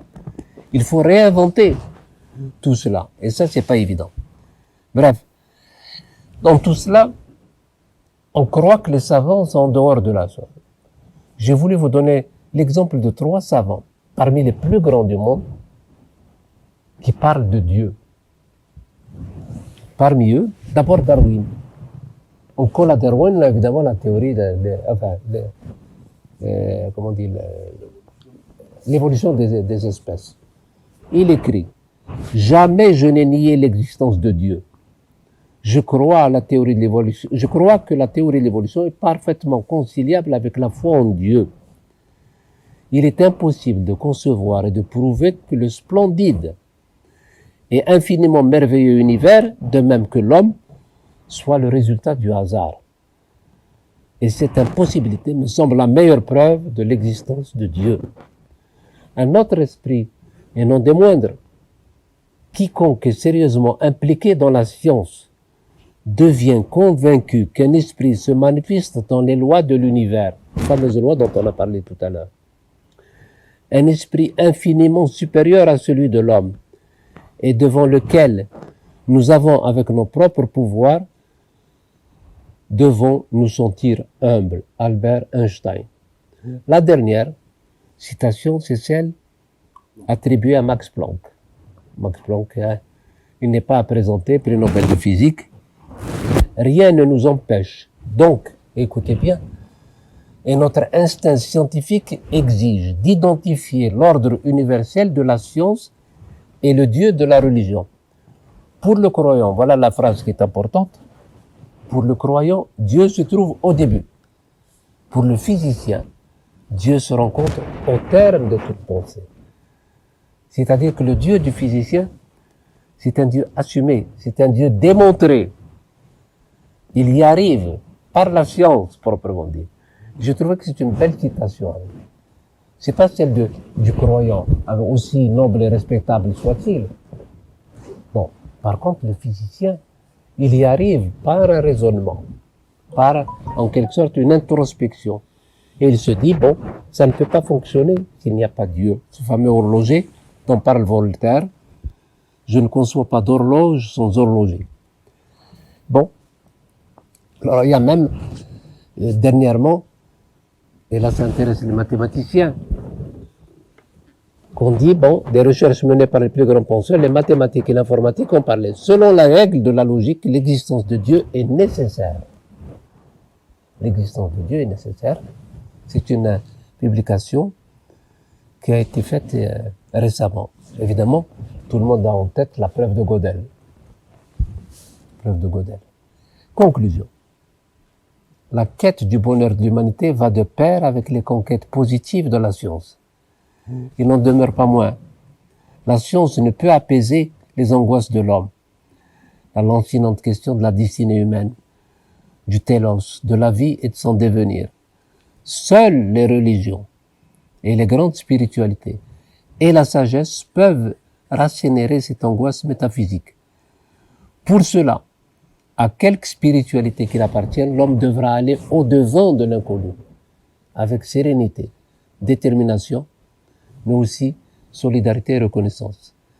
Il aura à se battre à double front contre les prétentions scientifiques concordistes, irrécevables, de certains biologistes créationnistes, et contre les extrapolations scientistes arrogantes de certains biologistes avec leur affirmation apodictique. Ce qui veut dire que l'homme devra faire en quelque sorte le tri entre ce qui est rationnel, qu'il faut suivre, c'est la science proprement dit, et le fait qu'il doit en lui-même trouver les limites, en quelque sorte, de ce qu'il ne doit pas dépasser.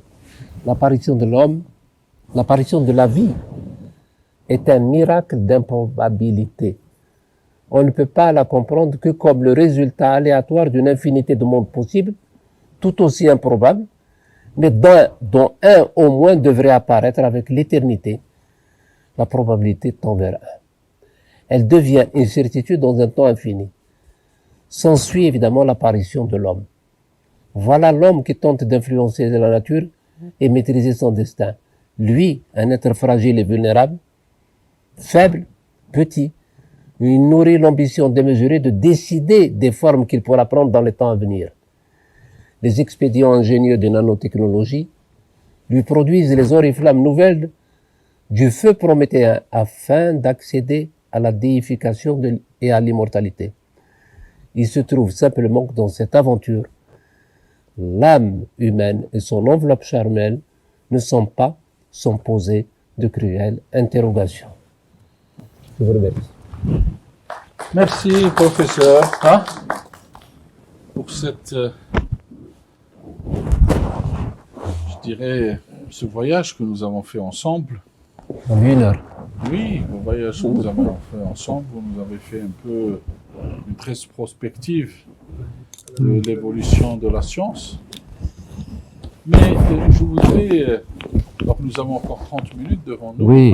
Pour s'il y a des questions dans l'auditoire. Je voudrais revenir à la dernière, à vos conclusions de façon globale. C'est-à-dire qu'aujourd'hui, peut-on, la question que je me pose, est-ce que, parce que les dérives que nous voyons aujourd'hui vous dites c'est les dérives de la science, faut-il parler de dérive de la science ou de dérive de technologie? Ne faut-il pas faire la distinction entre la science qui est humble, qui est la quête, donc de l'inconnu, et la technologie, c'est ce qu'on fait, d'accord, de cette science. Oui, vous avez tout à fait raison. C'est en fait l'aspect appliqué. L'aspect fondamental, c'est une chose, et l'aspect appliqué, c'en est une autre. Mais il ne faut pas oublier quand même cette dimension prométhéenne de l'homme. C'est-à-dire qu'il veut arracher le feu, en quelque sorte, au Dieu. Et il est pris en quelque sorte d'un vertige. Proprement dit, il croit tout savoir, etc. Il n'a pas en quelque sorte l'humilité de dire, bon, j'arrive à cet abscisse de savoir, mais je n'oublie pas que je suis un simple humain mortel. Et là aussi, il y a une chose qu'il faut avoir en tête. Il ne faut pas amalgamer ce qui est de quelque sorte de la réflexion de l'homme vis-à-vis de son Dieu ou de sa croyance, et faire en sorte de mélanger les genres. Stephen Jay Gould, il dit, c'est deux domaines différents. D'ailleurs, le père du Big Bang, l'abbé Lemaître. L'abbé Lemaître, c'est un abbé, c'est-à-dire que c'est un homme d'église. Il dit, quand je rentre au laboratoire, je laisse ma soutane au vestiaire. Je laisse ma soutane au vestiaire. Mais c'est deux choses différentes. D'un autre côté, j'ai dit tout à l'heure, je pense que c'est passé inaperçu, il y a certaines religions pour qui, si vous voulez, la dimension humaine, le rapport à Dieu, la spiritualité en elle-même n'est pas la même que celle que nous connaissons, nous, de l'autre côté de l'hémisphère. Ce qui veut dire qu'ils ont moins de garde-fous. Ce fameux biologiste chinois, qui a été en quelque sorte blâmé par tous les académiciens, etc., à telle ancienne que le gouvernement chinois l'a exclu, parce qu'il y avait un tollé global. Mais c'est une bataille dangereuse. C'est une expérience dangereuse qu'il a faite. Il intervient maintenant dans le génome de l'homme, proprement dit. Et je vous ai dit tout à l'heure, la méthode CRISPR-Cas9, c'est un couteau suisse. Vous pouvez faire ce que vous voulez avec. Vous voulez créer une nouvelle espèce, il suffit de changer la place d'un segment, changer un autre. C'est très bien quand il y a des maladies génétiques rares. Pouvoir enlever le gène avant. C'est ce qu'il a donné, lui, comme explication. Il a dit, je veux leur éviter qu'ils aient une maladie par la suite. Mais ça n'exclut pas quand même qu'on est sur une pente savonneuse. Ce qui veut dire qu'il faut, à un moment ou à un autre, il faut arrêter. Je veux bien croire, mais au niveau de ces laboratoires, on ne fait pas trop la différence entre le fondamental, proprement dit, et la tentation de faire de l'appliqué. Et cette tentation de faire de l'appliqué, c'est celle-là qui est condamnable. Faire un truc dans l'absolu pour dire pourquoi, par exemple, les grands physiciens qui ont fait le Big Bang, qui ont fait les théories, encore que dans la théorie du Big Bang, le physicien qui a inventé le mot Big Bang, lui-même ne croit pas au Big Bang. Bon, bref, par la suite, il a changé d'avis. C'est un peu le cas d'Einstein. Il a dit la plus grande erreur de ma vie, c'est la constante cosmologique. Et qui avait cloué en quelque sorte son modèle, qui dit bouge pas, univers stationnaire, etc. Bon. Mais là, il a reconnu.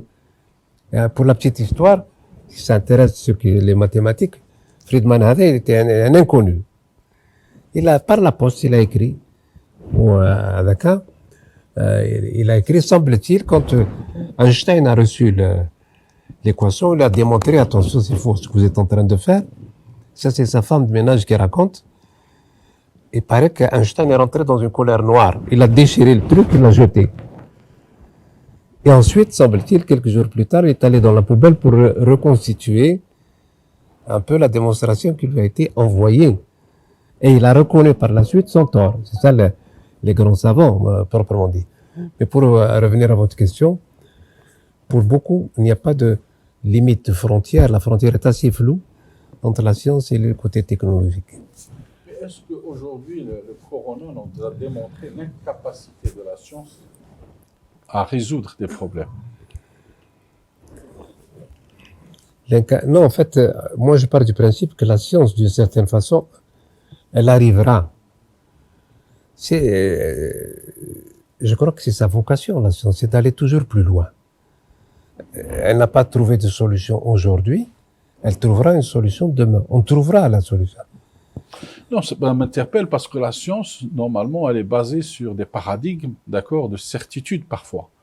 Donc sur une méthodologie, Oui, hein, c'est clair. sur une approche qui est la plus rigoureuse en termes de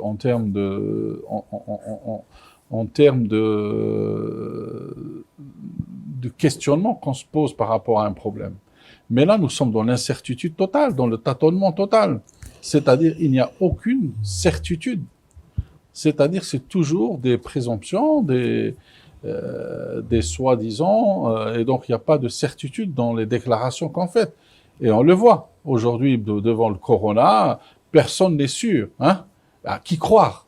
Et c'est là, parce que nous sommes dans un monde, hein, où il y a les vrais scientifiques, hein, et les soi-disant scientifiques qui prétendent connaître la vérité alors qu'ils ne connaissent pas la vérité. Qui croire dans ce cas-là? Moi, je pense honnêtement, le coronavirus, j'avais dit tout à l'heure qu'il est en train de déconstruire. De déconstruire, c'est très grave, déconstruire. C'est-à-dire qu'on met tout à plat et on repart à zéro. Le gros problème du coronavirus, il me semble que quelque part, il y a eu des gens qui ont joué aux apprentis sorciers. Ce fameux laboratoire de Wuhan en Chine, d'où se serait échappé ces souches proprement dites. Ça veut dire qu'en fait, d'une certaine façon, encore une fois, il ne faut pas jouer aux apprentis sorciers, mais pour dire les choses telles qu'elles sont. Il y a des sciences fondamentales où, je veux dire par là, la science avance tout doucement, mais elle avance. Et il n'y a pas, j'allais dire, de surprise. Quand vous faites, par exemple, une théorie mathématique, etc., bon, c'est un peu, elle a sa propre cinétique. Tout ce dont on est en train de parler, c'est en fait, tout tourne un peu à l'ingénierie. Actuellement, c'est l'ingénierie génétique. Cette ingénierie génétique fait que ce virus, entre guillemets, ce virus, il a déconstruit tous les savoirs d'avant. Parce qu'il est venu de nulle part, d'une part, et surtout, ce qui est plus grave encore, c'est que on n'est pas arrivé à le cerner si ce n'est par des gestes barrières, etc. Il n'y a rien à faire. Il n'y a rien à faire. Et le problème, l'inquiétude qu'ont les gens actuellement, jusqu'à quand? Jusqu'à quand on va continuer comme cela? Comme il n'y a pas de médicaments à proprement parler, et comme il y a toujours cette possibilité de vecteur de passer en quelque sorte de témoin, chacun passe le témoin à l'autre proprement dit, je veux dire qu'on est mal barré. Ça ne veut pas dire qu'on ne trouvera pas la solution. Mais cette solution, c'est pas une solution un peu, vous savez, la peste au Moyen-Âge. Mais c'était le Moyen-Âge. Elle a exterminé le tiers de l'Europe. Mais c'était le Moyen-Âge. Bon, maintenant, on croit tout savoir. On croit tout savoir. En fait, il ne faut pas dire la science. Les différents domaines de la science, c'est une chose. L'aspect, j'allais dire application, c'est un peu dans l'application qu'on est en train de... on connaît un peu les fondamentaux de la science proprement dite. Il y a des gens qui font des théories sans avoir jamais fait, vous l'avez dit tout à l'heure, font des théories mathématiques sans avoir jamais fait une expérience. Bien. Einstein n'a jamais fait bon, il a fait son modèle. Mais vous avez d'autres qui travaillent au laboratoire à la paillasse. Travaillent au laboratoire et c'est plus long, c'est plus difficile, etc. Ça ne veut pas dire que les mathématiques c'est facile, mais je veux dire par là que, pour revenir un peu à votre question, si j'ai bien compris, vous dites nous sommes dans le flou. Nous sommes dans le flou, il faut quand même dire que nous sommes quelque part incapables, incompétents. Le gros problème, c'est que chacun il va de sa solution. Et le gros problème, c'est que le Covid donne raison à tout le monde et donne tort à tout le monde. C'est ça le gros problème. On croit avoir réglé le problème. En fait, il y a une facette qu'on a oubliée et qui ressurgit. Actuellement, regardez ce qui se passe en Inde, c'est quelque chose de tragique. C'est quelque chose de tragique. Et pourtant, l'Inde, regardez un peu comme ils sont par terre. Ce qui veut dire que finalement, il me semble que c'est une plaie, c'est une calamité, c'est peut-être l'une des... Je ne veux pas faire en quelque sorte dans l'appel aux religions, au texte ancien, dire que c'est un peu l'Apocalypse, c'est l'un des cavaliers de l'Apocalypse. Pourquoi pas? Évidemment, il y a beaucoup de gens qui vont faire tout de suite, évidemment, l'analogie. Il faut faire gaffe. Il faut faire gaffe avec ça, surtout ceux qui utilisent la religion, qui marchandisent avec la religion. Encore une fois, c'est une relation verticale, c'est-à-dire de l'homme avec son créateur. Voilà. Dans l'assistance, s'il y a des questions, sinon je continue. Hein? Sinon je continue. Toujours par rapport à cela, hein? Parce qu'il n'y a pas de micro, mais bon... Monsieur Ajaïbou, allez-y. Parlez fort. Allez, parlez à voix haute. Mais je vais démarrer par un verset du Coran, parce que là, il nous a fait peur, le professeur Chitou. Je jure par le temps que le siècle, que l'homme travaille à sa perte. Virgule, sauf celui qui croit. Donc on est coaché par la terre. Sur cette base-là, je ne pense pas qu'aujourd'hui le Créateur, vous l'avez dit tout à l'heure, nous n'avons pas créé ce monde en vain. Donc on est coaché.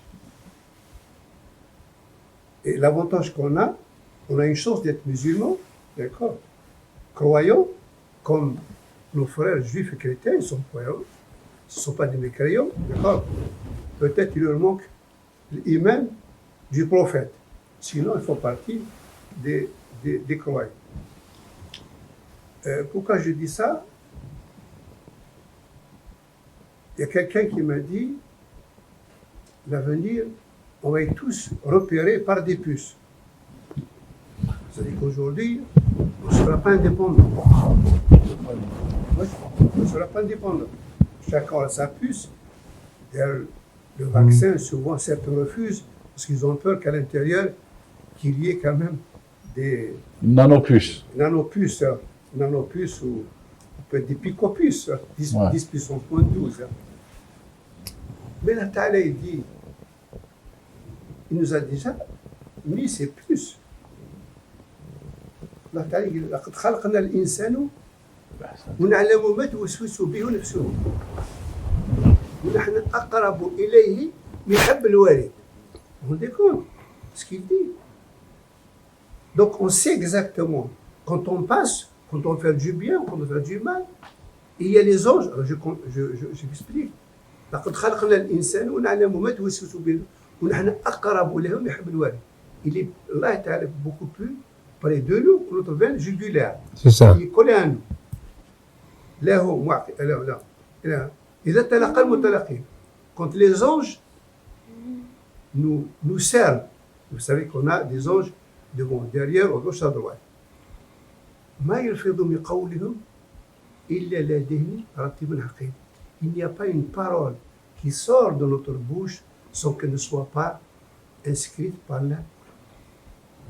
Ça, c'est pour un. Pour le deuxième aujourd'hui, souvent, les gens, qu'est-ce qu'ils disent? En parlant d'un peuple, Dieu ne change pas l'état d'un peuple s'il ne change pas pour lui-même. Mais les gens vous donnent le milieu du verset. Il n'a pas beaucoup de sens. Ou s'il a un sens, je dirais, bon Dieu, mais tu m'as créé, maintenant tu m'abandonnes. J'ai le droit de demander pourquoi tu m'abandonnes. Abraham vient demander à Dieu, montre-moi qui fait tailler les mita, d'accord? Et l'autre, il a répondu. Moi aussi, en tant que citoyen, d'ailleurs, croyant, je dis, bon Dieu, mais comment? Tu me laisses tomber maintenant? Tu m'as créé, d'accord? Donc tu me donnes la solution. Mais regardez la Ta'ala, ce verset, si on produit, qu'est-ce qu'il dit au-dedans? C'est-à-dire que l'homme a devant lui et derrière lui des anges qui agissent comment? Avec la permission de la Ta'ala. Virgule, c'est là où il commence. Inna Allah la yughayyiru bil qawmin et donc je pense qu'en tant que musulman, on est rassuré. Et l'ilm, etc., si l'homme est arrivé, évidemment, à parler de la science, vous voyez, on le voit aujourd'hui que l'homme, pratiquement sur 2 siècles, comment évoluer, touche une là. D'accord. Quand on prend par exemple le verset sur Isa, à 4 fois, Dieu lui dit, tu fais telle chose, là. Deuxième chose, là. J'ai relevé avec 4 là dans un petit verset. Donc tout ce que font les scientifiques, croyants ou pas croyants, parce que les anges, chacun a ses anges, qu'ils croient et qu'ils ne croient pas. Sinon, demain, il n'aurait pas, puisque chacun va arriver avec son livre. Chacun arrivera avec son livre, accroché, et Allah Ta'ala, les anges vont se charger même pas d'ouvrir, et les anges qui vont l'ouvrir, ils vont dire c'est à toi de faire ta comptabilité. Je pense que les savants, et j'ai beaucoup de mérite pour les savants, pour vous tous d'ailleurs, qui vont, vous voyez, mais on ne peut pas vivre sans foi. Bien sûr. Voilà ce que j'ai à dire. Merci, je pense, professeur, vous avez un... En fait, c'est un commentaire qu'il a fait. Ouais, c'est un commentaire. Oui. Et ça me rappelle un grand humoriste, Apaisé. C'est la américain. foi qui nous apaise. Oui, Hein? c'est C'est la foi qui nous apaise. avec Hein? des arguments. Un grand humoriste américain, pour détendre un peu l'atmosphère, quand quelqu'un lui a parlé comme ça, il n'arrivait pas à le situer. Que là, je vous réponds oui à votre question, mais quelle est votre question? Ouais. Alors, je vous réponds oui à votre question. La science nous fait douter et la foi nous rassure. Hein? Oui, ça va même plus loin. Vous savez, Charles Péguy, qu'est-ce qu'il disait, Charles Péguy? Peu de science éloigne de Dieu. Beaucoup de science rapproche de Dieu. Exactement. Oui, ben, ça, c'est clair. On est tous là. Le problème, c'est qu'il ne faut pas tomber barque dans le concordisme. Par exemple, j'ai fait une conférence, je me souviens, le Big Bang. Le fait que, c'est-à-dire à un certain moment, on a séparé, en quelque sorte, dans le Coran, il est dit cela. إن السماوات والأرض كانتا رتقا ففتقناهما Voilà, وجعلنا فتقناهم, من etc. الماء كل Voilà. شيء حي. Voilà. وخلقنا من كل شيء حي. من الماء كل شيء حي. Bon, certains ayant vu une sorte de concordisme, ils disent bon voilà, le Big Bang est prévu dans le truc. Bon, personnellement, j'ai mis des doutes parce que si vous mettez un doigt dans l'engrenage de ce genre de choses, ça peut aller loin. C'est ce qui a amené c'est ce qui a mis par terre tout ce qui concerne un peu les évangiles. Alors, si vous regardez bien les évangiles, ils ont été écrits 80 ans après la mort du Christ, 70, 80 ans. C'est un peu l'équivalent des hadiths chez nous. C'est pas le Coran, comme le Coran proprement dit, qui est la parole de Dieu. Et donc, dans ces conditions, les 4 évangiles, les fameux 4 évangiles, Saint Luc, Saint Jean, Saint Matthieu, rapportent chacun à sa façon la vie du Christ. En fait, c'est des récits. Mais il n'y avait aucun qui est contemporain de la vie du Christ. Aucun. Ce qui veut dire, qal an qal.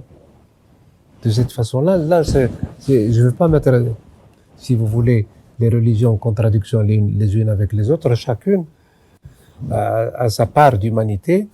Et de mon point de vue, dans le Coran, il y a beaucoup de choses, comment on dit, qui se retrouvent dans la Bible, ou l'inverse. De beaucoup de choses dans le Coran proviennent en partie de la Bible. C'est-à-dire, par exemple, le récit du déluge. C'est l'une des explications, évidemment. Pas dans l'immédiateté totale, mais le principe même du déluge, on le retrouve dans le Coran. Il y a évidemment beaucoup d'autres choses. Et là, évidemment, c'est l'unicité de Dieu. Bon, c'est pour ça qu'on parle des religions monothéistes. Mais mon grand problème, moi, c'est que les religions hindoues, les religions bouddhistes, hindouistes en règle générale, elles n'ont pas la même perception de Dieu. Elles n'ont pas la même perception de l'homme proprement dit. Là-bas, par exemple, je le dis dans l'ouvrage, tout ce qui concerne un peu la métempsychose, c'est-à-dire le fait que l'homme peut se réincarner, non pas dans un homme, comme c'est couramment, j'allais dire dans le monde occidental. On dit, bon, on peut parler de ça, de la réincarnation. Ils peuvent se réincarner dans un animal. Bref, c'est tout Et c'est très professeur, différent. ne pensez-vous pas qu'aujourd'hui la science est en crise? Du point de vue de quoi? Du point de vue des crédits de recherche? Écoutez, non, la science est en crise, c'est-à-dire en termes de connaissances et de savoir. Qu'est-ce que ça veut dire? Vous savez, à travers, vous avez raconté cette histoire formidable de l'évolution de la science.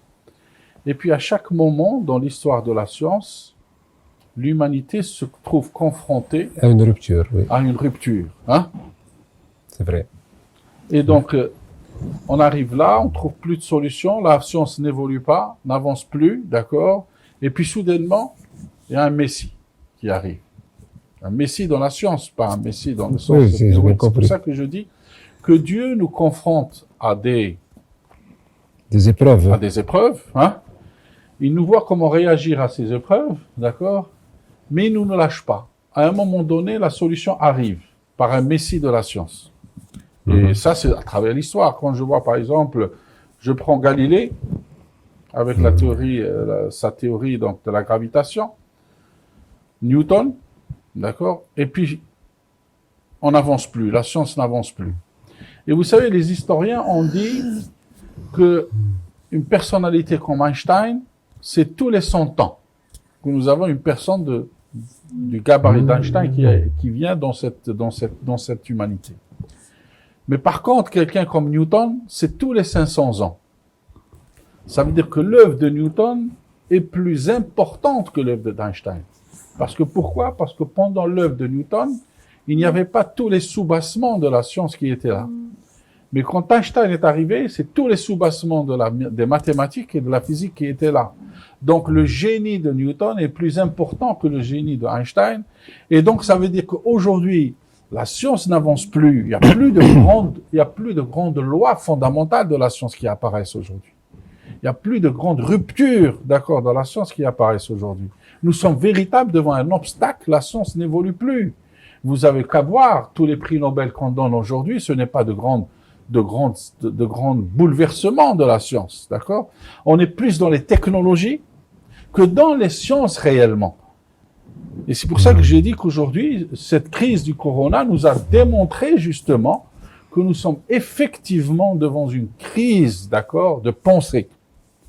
Parce que tous ces grands personnages, ce sont tous des personnes qui ont fait des expériences de pensée qui n'ont jamais, parce que faire une théorie d'Einstein ou une théorie de Galilée, si, je le dis très bien, si on se référait à la réalité, ils n'auront jamais pu découvrir ces théories. Mais ils ont fait des expériences, et comme l'a dit Bachelard, il faut toujours imaginer l'impossible pour découvrir le possible. Oui. Et donc, je pense qu'aujourd'hui, ce corona nous a démontré ceci, et on attend le Messie, qui puisse venir avec une nouvelle théorie pour justement vaincre ces virus, ces bactéries, tous ces problèmes qui se posent à l'humanité. Le cas de la peste, vous l'avez dit, d'accord? Parce qu'il y avait Avicenne. Si Avicenne n'était pas là, hein, pour éradiquer la peste au départ et comprendre c'est quoi la peste, on n'aurait jamais pu avancer. La même chose pour la rage, la même chose pour tous ces grands vaccins qu'on trouve à chaque fois. C'est qu'il y a un messie qui arrive et qui trouve réellement. Le cas de la polio, tous ces maladies, pour qu'on trouve, il faut qu'il y ait une rupture, il faut qu'il y ait une personne qui sort du lot. Aujourd'hui, ce n'est plus des individus qui sortent du lot. C'est des équipes. C'est des collectifs qui sortent du lot. Donc, et c'est pour ça que j'ai dit, quand je vous ai posé la question, professeur, la science est-elle en crise aujourd'hui? Oui, enfin, je suis tout à fait d'accord avec vous, sauf que, quand vous parlez de Newton, c'est vrai. La technologie d'alors était nulle, pour ne pas dire balbutiante, mais il lui a fallu à peu près entre Newton et Einstein, il a fallu à peu près 3 ou 4 siècles pour qu'il y ait en fait cette rupture. Mais Einstein, les 10 premières années de sa vie, il n'était pas en odeur de sainteté. Généralement, on dit que quand une théorie arrive, on lui tombe dessus. On lui tombe dessus, c'est soit que c'est détracteur, évidemment, finalement, et par la suite, on arrive à l'admettre et on dit oui, c'est normal. Alors qu'au début, on la combattait totalement. Bon. Mais là, dans le mouvement de la science proprement dit, c'est quand même, c'est pour la première fois de notre vivant. Peut-être qu'il y a eu des gens qui ont vécu ce que nous avons vu et qui a fait que la rupture est arrivée. Mais là, c'est vrai que dans le domaine de la technologie, beaucoup de choses sont faites. Vous savez, aller sur Mars et écouter le son du vent de Mars, le vent du Mars écouté ici à 580 millions de kilomètres, c'est pas simple, c'est pas donné à n'importe qui. Appelez-le la technologie ou autre.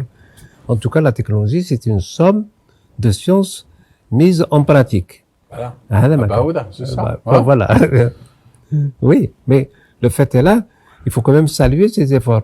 Vous parlez de découverte. On dit, par exemple, que ce fameux couteau suisse dont je parle encore, je suis un peu angoissé par ce couteau suisse, c'est que il arrive en quelque sorte à découper le corps humain. Il peut tout faire. Je vous dis, le bébé parfait.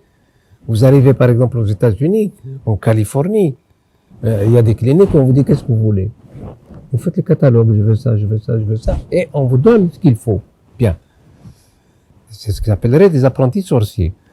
Maintenant, ce que vous parlez à partir du Covid, c'est vrai que c'est pas facile et je pense pas que la solution soit simple. Personnellement, je pense pas que la solution soit simple. Maintenant, il faut espérer qu'il y ait, comme vous le dites, un messie scientifique. Mais je ne sais pas si, personnellement, je suis en train de me poser la question, si nous ne sommes pas embutés. Embutés dans le sens où il faut attendre, parce qu'actuellement nous faisons du surplace, c'est vrai. Nous faisons du surplace, et le fait d'être embuté comme ça, évidemment, combien faut-il éliminer dans la nature humaine, parce qu'on dit, je ne sais pas si vous êtes au courant, vous pouvez avoir l'immunité à partir de 60%, je crois, ou de 60 ou 65%. Et qu'est-ce que c'est que l'immunité? Si elle peut être remise en cause tout le temps, parce qu'il suffit qu'il y ait un élément, ce que disait Aoudjan, pour qu'un produit de facteur soit nul, il suffit qu'un facteur soit nul. Donc, il suffit. Une exception. Hein? Voilà, une exception. Non, c'est un débat qui est en fait un débat sans fin. La science, le gros problème de la science ici, c'est que tant qu'elle est dans les laboratoires, elle est mal vue. Mais parce que nous avons une société consumériste, il faut que les produits de la science, il faut que tout de suite, ils apparaissent pour qu'ils donnent lieu à une marchandisation. Et on marchandise tout par les temps qui courent. Même la marchandisation du sacré, on est en train de marchandiser. Écoutez, par exemple, quand on a sacralisé 2 papes, c'est ça, sacraliser, comme on dit, le fait de les rendre des saints, c'est ça. Ouais. Sacraliser 2 papes, dernièrement, c'était à 5-6 ans de ça. La papauté n'avait pas d'argent. Elle a fait un sponsoring pour pouvoir, en quelque sorte, faire en sorte qu'elle puisse. Mais c'est terrible. Quand vous voyez, par exemple, le Père Noël lui-même, c'est une invention de Coca-Cola. Il y avait pas, il y a 3 siècles de cela, il n'y avait pas de Père Noël. D'ailleurs, la tenue rouge, c'est la bouteille de Coca-Cola, proprement dit. D'ailleurs, en Europe, en Europe du Nord, ils l'appellent Santa Claus. Santa Claus, proprement dit. Ils ont dit, bon, maintenant, et là, je le raconte, je voudrais que vous la voyez, c'est des élèves, c'est des ingénieurs du MIT, ils ont calculé la vitesse des chars du Père Noël pour pouvoir aller dans les cheminées, le 24 décembre, il faut qu'il aille dans les cheminées de toute la planète. Et il faut qu'il fonctionne à Mach 3 pour qu'il puisse pouvoir faire passer les 600 millions de tonnes de cadeaux pour qu'il puisse, à un moment donné, les mettre dans les cheminées. Il faut qu'il fonctionne à Mach 3. Vous imaginez un peu le truc, mais il termine, il disait, malgré tout cela, il faut continuer à croire au Père Noël. Parce que c'est une époque de la vie de l'enfant où c'est une époque magique. Quand on parlait avec l'enfant, il dit, oui, le Père Noël, je sais qui c'est papa. Et ainsi de suite. Bon, c'est une époque bénie qu'il faut transcender. Il ne faut pas dire qu'il ne faut plus croire au Père Noël. On croit au Père Noël. Laissez les enfants croire au Père Noël. Et dans l'ouvrage, je parle des problèmes de réincarnation. Des problèmes de réincarnation qui sont terribles. Des faits avérés. Proprement dit, quelqu'un, par exemple, un aviateur américain dans la Seconde Guerre mondiale, il meurt dans un combat. 2 ou 3 ans après, naît un petit enfant. qui commence à voir le comportement de l'aviateur lui-même et qui retrouve le copain de l'aviateur ils étaient ensemble. Il lui raconte des histoires que seul son copain savait. C'est le problème de d'une femme indienne qui est morte et qui s'est réincarnée dans une autre ville, proprement dit. Et quand ensuite on lui a dit, oui, tu dis, j'étais marié dans une autre ville, voilà où j'étais marié, et l'argent que j'avais, je l'ai mis là, dans un coin. Ils sont revenus à la maison, c'était du temps de Gandhi, tiens. Ils ont fait une enquête sérieuse. Ils sont arrivés là où elle a mis et ils ont retrouvé l'argent proprement dit. Pour dire, Yannick, qu'il y a des choses qui inquiètent. C'est tout ce qui concerne un peu la complexité de la nature humaine et on n'en a pas fait le tour. Moi, j'ai essayé d'expliquer, par exemple, qu'est-ce que c'est qu'un miracle. C'est une rupture de la symétrie. C'est-à-dire, bon, quand vous avez quelque chose, un miracle, ça sort de l'ordinaire. Quelqu'un il est cancéreux au dernier degré, il n'est plus rien. Il n'est plus malade. Il est guéri. Alors, comment on peut expliquer les choses-là? D'ailleurs, l'Église, elle a eu un énorme problème. Tout le monde disait, voilà, c'est un miracle, c'est un miracle. Elle a créé une commission au sein de l'Église qui s'occupe des miracles. Et sur les milliers de miracles, elle n'en a admis que 60. Vous savez que sur les miracles, professeur, il y a une théorie de la rétrocausalité. En physique, la théorie de la rétrocausalité qui est un peu liée aussi à notre foi, hein. C'est-à-dire que c'est la notion de destin. Parce que nous, un croyant, il a toujours cette notion que nous sommes tous de destin, hein. Que ça le destin. Mais alors là, se pose la question du libre arbitre. Si Dieu m'a créé, et si Dieu m'a doté d'une intelligence, d'accord, est-ce que je peux pas moi-même décider de mes propres choix? Le libre arbitre. D'accord, décider de mes propres choix. Donc s'il m'a donné déjà un destin, ça veut dire que je ne peux pas être en mesure d'influencer mon destin. La question se pose. Mais dans cette théorie de la rétrocausalité, c'est-à-dire que Dieu m'a donné un destin final. Un destin final. Il faut bien faire la différence. Un destin final. Mais entre le destin final et l'instant où je suis aujourd'hui, j'ai le libre choix de choisir les chemins qui me mènent à ce destin. Je peux aller comme ça, je peux revenir, d'accord? Et puis, mais il y a un moment donné où je ne peux plus faire mes choix. Mon destin est figé dans le temps. Supposons par exemple que je dois prendre une voiture et ce jour-là, mon destin était que je devais faire un accident parce que je devais faire de la vitesse à 180 km à l'heure et donc mon destin était que j'allais mourir. Dieu faisait que c'était mon destin, j'allais mourir. Et puis je fais l'accident et je ne meurs pas. Là, c'est quoi? Le miracle. C'est-à-dire que Dieu a ce pouvoir de changer mon destin alors que mon destin était déjà figé. Pour moi, le miracle, c'est ça. Le miracle, c'est que Dieu intervient à un moment donné pour changer mon destin. Pour moi, le miracle, c'est une intervention divine. Ça ne peut pas être une intervention humaine pour changer le destin. Ça ne peut non, mais pas. La science, quand même, elle est prudente. La science, elle dit, on ne comprend pas.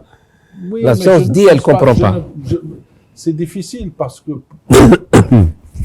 le miracle, je pense que c'est une intervention. Alors maintenant, un dernier point sur lequel vous avez parlé du temps. Oui. D'accord? Le temps le malmène.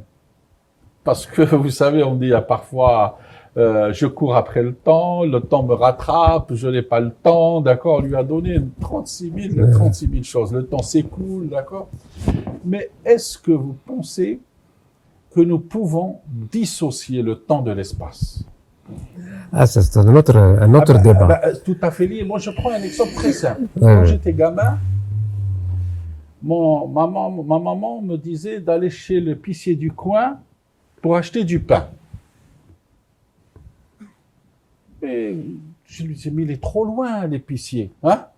Donc, il me paraissait très loin, cet épicier, pour aller vers cet épicier. Mais quand je suis devenu adulte, et je reviens à la maison parentale, je découvre que l'épicier était juste à côté, en fait. Il n'était pas trop loin. Mais c'est par rapport à mes dimensions. C'est ça, c'est lié. Et donc, la dimension, c'est la notion de l'espace. Et c'est pour ça que je dis pourquoi. Parce que quand on voit, par exemple, le Coran, je donne un exemple, un éléphant. Il vit plus de 300 ans. Son cœur bat à moins de 30 battements à la minute. Le battement, c'est le temps. L'éléphant, c'est la dimension. D'accord? Une mouche, elle vit, je dirais, quelques semaines. Max. Max quelques semaines. Son cœur bat à 600 battements à la minute. Un enfant, quand il naît, il est petit, son cœur bat à plus de 200 battements à la minute. Oui. Mais plus on prend de l'âge, plus notre cœur va battre de moins en moins. D'accord? Donc, ça veut dire, et quand je vois Bni Ad, il y a des géants, d'accord? Et qui vivaient plus de 500 ans, plus de 600 ans. Les dinosaures, Donc, ça veut dire que la notion d'espace et la notion de temps qui est réfléchie par la dimension, il y a une relation fondamentale entre temps. Et c'est pour ça que le temps, on dit que le temps paraît lent, pour ceux qui, le temps paraît court, pour ceux qui font la fête. Et le temps paraît lent pour ceux qui pleurent. Oui, c'est une explication. J'ai oublié, mais c'est pour ça que le temps, pour moi, on ne peut pas. Le temps ne se mesure pas, mais c'est les durées qui se mesurent. Pour moi, le temps, c'est l'instant. Et le temps, c'est une succession d'instants. Pour moi, la définition du temps, c'est une succession d'instants. Je vis cet instant, je peux dire que dans 10 minutes, c'est une durée, mais je ne peux pas postuler sur la notion de temps. Parce que reculer dans le temps, est-ce qu'il y a un temps zéro? On arrive à 10-43. Non, ça c'est le 10-43. Non, ça c'est le temps de Planck, d'accord? C'est ça. Mais le temps de Planck, qu'est-ce qu'il vous dit, Il vous dit qu'à partir de 10 Non, mais ça c'est dans la théorie du Big Bang. Mais qu'est-ce qui vous dit qu'au-delà de ce 10 puissance 3, c'est ça l'instant zéro? Ça veut dire que si vous dites l'instant zéro, c'est toujours qu'il y a une référence par rapport. Par rapport à quoi vous dites que c'est l'instant zéro? Non, ce que je veux dire, enfin, en tout cas, la théorie du Big Bang dit qu'à 10-43 et plus bas, on ne sait pas ce qui se passe. Oui. Et on a commencé à compter à partir de 10-43, et donc on a déroulé un peu le Big Bang proprement dit, de 13,7 milliards. Et là, ça me rappelle cette fameuse boutade de Stephen Hawking. Et il disait, bon, que faisait Dieu avant d'inventer le temps? Voilà. Que faisait Dieu avant d'inventer le temps? Stephen Hawking a répondu, disons, Dieu faisait se préparer l'enfer pour ceux qui se posent cette question. Voilà. Professeur, nous arrivons au terme de notre CADA. Je pense que nous avons fait un voyage ensemble. C'est des questionnements qui nous restent toujours posés. Et nous vous remercions de nous avoir interpellés à se poser ces questions-là et puis à continuer à y croire. Inch'Allah. D'accord, parce que je pense que la foi nous permet d'y croire, l'espoir, et que Dieu ne nous laissera jamais tomber si nous avons la foi. Et que quelque part, donc ces difficultés, c'est des épreuves pour nous, pour justement que nous puissions nous forger, et nous puissions réellement nous rapprocher de Dieu aussi, nous rapprocher de Dieu. Je ne veux pas dire que je suis de la dimension des sommités dont tu parlais tout à l'heure, mais je crois pouvoir dire humblement que on ne peut pas vivre sans Dieu, naturellement, mais il ne faut pas en faire un fonds de commerce. Non, il ne faut pas en faire. Et c'est une dimension verticale. C'est un rapport personnel, et c'est un rapport personnel à Dieu. Et il ne faut pas le vivre dans le regard des autres. Je vis tout seul, je fais ma prière tout seul, mais c'est mon affaire. Professeur, vous êtes en train, je pense que vous avez tous le mérite de nous éclairer, d'éclairer donc toutes nos citoyens, nos étudiants, nos chercheurs, tout le monde. Et ça me rappelle une anecdote pour terminer par rapport à vous, professeur. Un jour, au Vatican, Michel-Ange était en train de taper sur un morceau de marbre, hein, et puis il y a le pape qui passe, hein, et qui lui dit, mon fils, pourquoi vous vous acharnez contre ce morceau de marbre? Et il lui dit, mais Monseigneur, hein, vous voyez pas que je suis en train de libérer l'ange qui est emprisonné dans ce morceau de marbre? C'est ce que vous faites, professeur. Merci. Barakallahu Ya'tikum fikum. saha, hein. Shukran, Sahib.